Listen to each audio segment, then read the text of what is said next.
بسم اللہ الرحمن الرحیم۔ سورۃ طٰہٰ کی آیت نمبر 25 اور اس کے بعد چند آیات بینات میں ان دعاؤں کا ذکر کیا ہے جو دعائیں حضرت موسیٰ علیہ السلام نے کوہ طور پر اللہ تعالیٰ سے مانگی تھیں۔ جیسا کہ آپ نے سنا گزشتہ آیات بینات میں اللہ پاک نے حضرت موسیٰ علیہ السلام کو نبوت کے منصب کے ساتھ سرفراز فرمایا اور ساتھ ذمہ داری بھی ڈال دی کہ اے میرے پیارے کلیم، میں نے تجھے نبوت کا تاج پہنایا ہے، اب تمہاری ذمہ داری یہ ہے کہ میرا پیغام فرعون کے پاس لے کر جاؤ، کیونکہ وہ سرکش ہو چکا ہے، وہ حد سے بڑھ گیا ہے۔ جیسا کہ اللہ پاک نے فرمایا اذهب الى فرعون انه طغى، جاؤ فرعون کے پاس کیونکہ وہ سرکش ہو گیا ہے، اور اس کو جا کے میرا پیغام دے دو کہ خدا تو نہیں ہے، خدا وہ ہے جس نے ساری کائنات کو پیدا فرمایا ہے۔ تو خدا نہیں، تو خدا کی مخلوق ہے، تو خدا نہیں، تو خدا کا بندہ ہے، لہذا بندہ بن کے رہ، اللہ پاک نے جہاں تجھے رکھا ہے وہاں رہ۔ آگے سے حضرت موسیٰ علیہ السلام نے اللہ پاک کی بارگاہ میں چند دعائیں کیں، وہ یہ قال رب اشرح لی صدری، عرض کی اے میرے پروردگار میرا سینہ کھول دے، کیونکہ اتنی بڑی ذمہ داری نبھانے کے لیے سینہ کا کشادہ ہونا ضروری ہے۔ عرض کی یا پروردگار عالم رب اشرح لی صدری، مجھے انشراح صدر عطا فرما، مجھے سینے کی کشادگی عطا فرما، یعنی بڑے بڑے مشکل راستے جو ہیں وہ میرے لیے آسان کر دے۔ ادھر موسیٰ علیہ السلام کوہ طور کے اوپر اللہ کی بارگاہ میں شرح صدر کی دعا مانگ رہے ہیں، لیکن نبی پاک علیہ الصلوۃ والسلام کا مقام کیا ہے؟ اللہ پاک کی ذات بابرکات نے اپنے پیارے حبیب نبی کریم رؤوف الرحیم، آخری نبی، آخری رسول، میرے آقا، میرے داتا، میرے مولا، میرے ملجا، میرے ماوا، ساری کائنات کے مالک و مختار کو اللہ پاک نے ارشاد فرمایا کہ الم نشرح لک صدرک، اے میرے محبوب کیا ہم نے آپ کا سینہ نہیں کھولا؟ کوہ طور پر دعا مانگی جا رہی ہے، تو پھر اللہ کی بارگاہ سے جناب موسیٰ علیہ السلام کو شرح صدر مل رہا ہے، تو نبی پاک علیہ الصلوۃ والسلام نے اللہ کی بارگاہ میں دعا بھی نہیں مانگی، تو بغیر دعا مانگے اللہ پاک اپنے محبوب کو شرح صدر عطا فرما رہا ہے۔ نمبر 2، عرض کی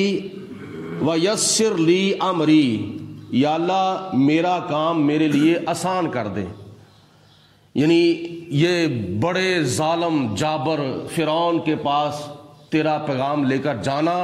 اور اس کو جا کے تیرا پیغام دینا یہ بہت مشکل کام ہے۔ یا اللہ میں تو اکیلا ہوں، فرعون تو پورے مصر کا بادشاہ ہے، اس کے بڑے وزیر ہیں، بڑے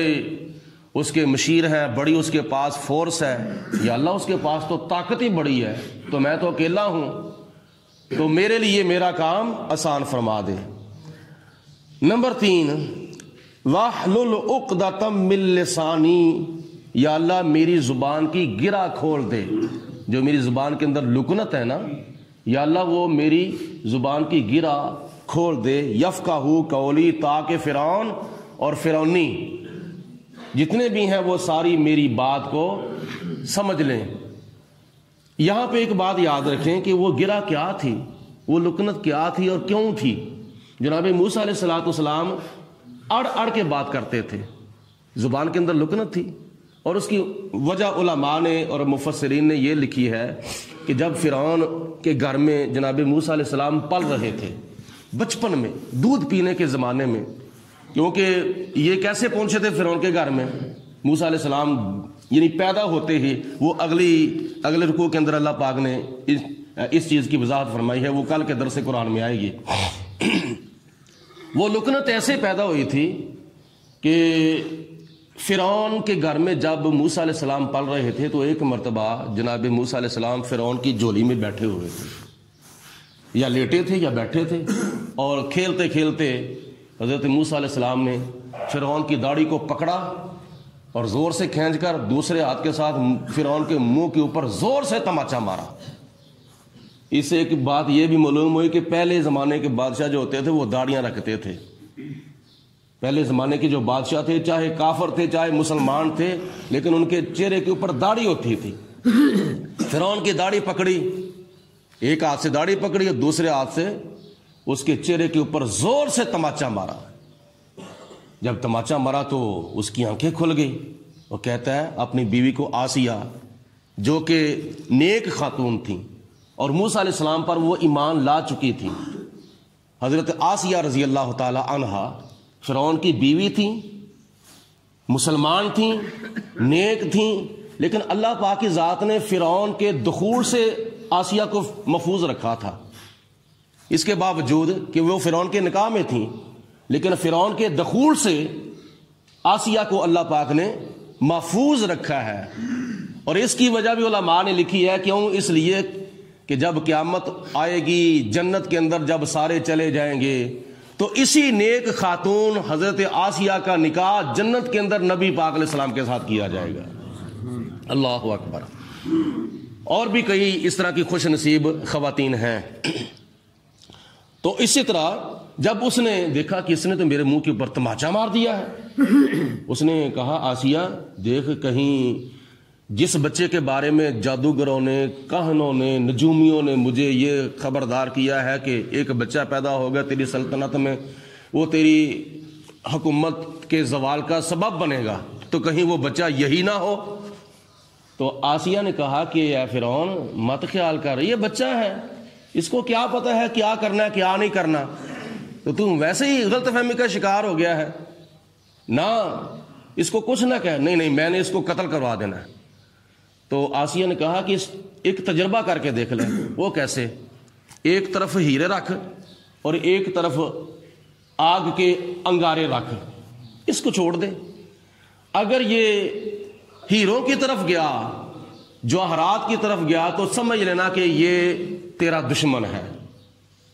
اور اس کو سارا پتا ہے۔ اگر یہ آگ کی طرف گیا، آگ کے انگاروں کی طرف گیا، تو پھر سمجھنا کہ بچہ انجان ہے، اس کو نہیں پتا۔ آسیہ نے فرعون کو کور کرنا تھا، اس نے تجربہ کیا، ایک طرف ہیرے رکھے، ایک طرف آگ کے انگارے رکھے، کوئلے رکھے، تو درمیان میں کھڑا کر دیا، تو ادھر بھی اشارہ کیا ادھر بھی اشارہ کیا۔ حضرت موسیٰ علیہ السلام بتقاضۂ نبوت، پتا تھا آپ کو سارا، بتقاضۂ نبوت ہیروں کی طرف چل پڑے، لیکن اللہ پاک نے فرمایا کہ اے پیارے جبریل جاؤ موسیٰ علیہ السلام کا رخ آگ کی طرف کر دو،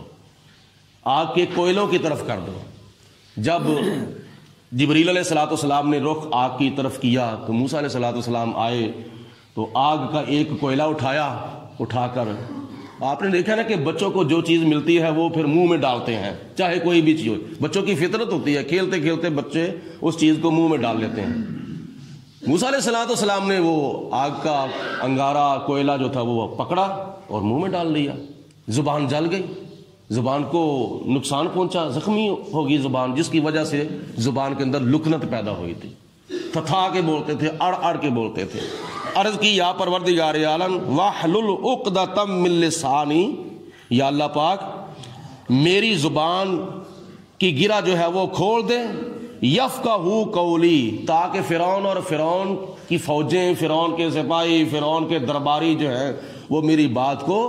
بخوبی سمجھ جائیں۔ واجعل لی وزیرا من اہلی، یا اللہ میرے اہل میں سے، میرے گھر والوں میں سے، میرے خاندان میں سے میرا ایک وزیر بنا دے، ہارون اخی، اور وہ ہارون علیہ السلام میرے بھائی ہیں، یا اللہ پاک ان کو میرا وزیر بنا دے۔ ایک یہ بھی بات معلوم ہوئی کہ جب اللہ کہہ رہا ہے کہ اے موسیٰ تم جاؤ فرعون کے پاس، تو پھر تو کیا نام ہے، جو خدا تعالیٰ بھیج رہا ہے تو کیا وہ خدا تعالیٰ طاقت نہیں دے گا، حفاظت نہیں کرے گا؟ کرے گا، سب کچھ کرے گا، لیکن اس کے باوجود موسیٰ علیہ السلام آگے سے سہارا مانگ رہے ہیں، یا پروردگار عالم میرے خاندان میں سے میرا کوئی وزیر بنا دے، وہ ہے حضرت ہارون علیہ السلام۔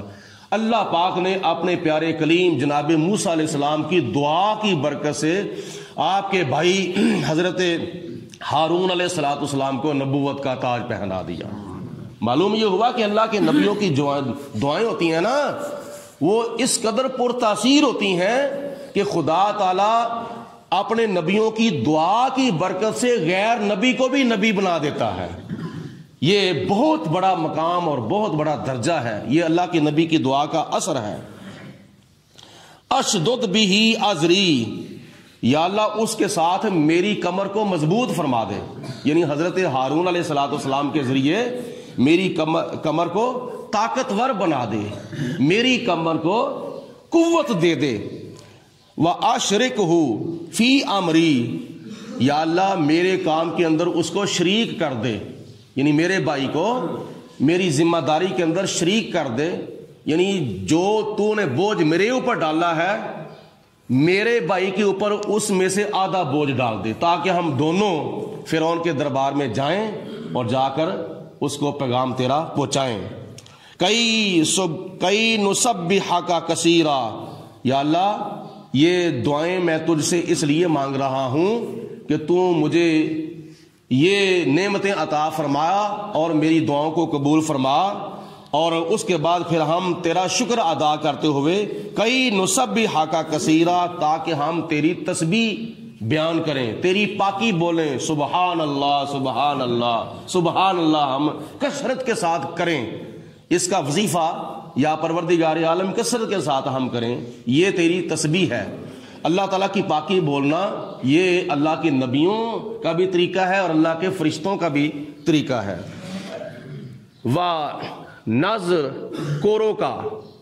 وَنَذْكُرَكَ كَثِيرًا، یا اللہ تاکہ ہم کثرت کے ساتھ تیرا ذکر بھی کریں، تیری پاکی بھی بیان کریں اور تیرا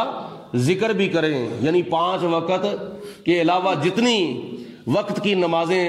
ہم پر فرض ہیں، یا اللہ پاک ہم وہ نمازیں بھی ادا کریں، رکوع و سجود کی شکل میں، قوما قیام کی شکل میں، یا اللہ ہم تیری تسبیح بیان کریں۔ اِنَّكَ كُنْتَ بِنَا بَصِيرًا، بے شک یا اللہ تو ہمیں دیکھ رہا ہے۔ اللہ پاک کی ذات بابرکات نے آگے سے ارشاد فرمایا، قَالَ قَدْ أُوتِيتَ سُؤْلَكَ یا موسیٰ، اے میرے پیارے موسیٰ علیہ السلام، میں نے آپ کی مانگی ہوئی ساری دعاؤں کو قبولیت کا شرف عطا فرما دیا۔ یا اللہ مجھے یہ بھی عطا فرما، مجھے وہ بھی عطا فرما، مجھے یہ بھی عطا فرما، مجھے وہ بھی عطا فرما۔ اے پیارے موسیٰ تیری ساری دعائیں قبول ہو گئی ہیں، تجھے سب کچھ مل جائے گا، تیری زبان کی لکنت بھی ختم ہو جائے گی، تیرے بھائی ہارون کو میں تیرا وزیر بھی بنا دوں گا، نبی بھی بنا دوں گا، اور تیرے لیے بڑے بڑے مشکل کام آسان بھی کر دوں گا، تجھے شرح صدر بھی عطا فرماؤں گا۔ آگے سے وہ واقعہ شروع ہوتا ہے۔